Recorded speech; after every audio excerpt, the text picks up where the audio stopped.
Let me go over addition of fractions with different denominators.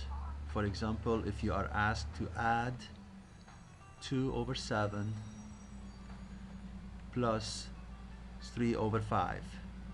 Since they have the same denominator, we can't just add the numerator and add denominator. Some students, they, oh, it's 2 plus 3 over 7 plus 5, which would be 5 over 12, but that's not right. What we need to do is change each fraction to have the same denominator. In other words, we have to find the lowest common multiple between 7 and 5. And notice that 5 and 7 are both prime numbers, therefore they have no factors. And therefore the only number that is the lowest common multiple would be 35. So let's change the first denominator to 35. Now change the second denominator to 35. And now we can just change 7 to 35 because 7, changing it to 35, we multiply by 5. Therefore we have to multiply here by 5. So that would be 10.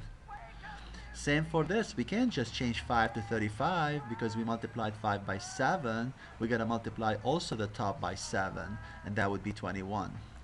And why is that? Because remember, 2 over 7 times 5 over 5. What's 5 over 5?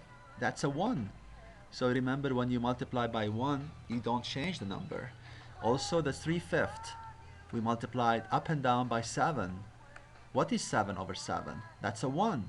So we're not changing anything. But now we have the same denominator. We can add the numerator. 10 plus 21 is 31. And then we leave this denominator 35. And this cannot be simplified any further. Again, because 31 is a prime number. 35 is 5 times 7. We don't have any common factor between these two. Okay? So the only time you don't have to do anything is when you are given something like this.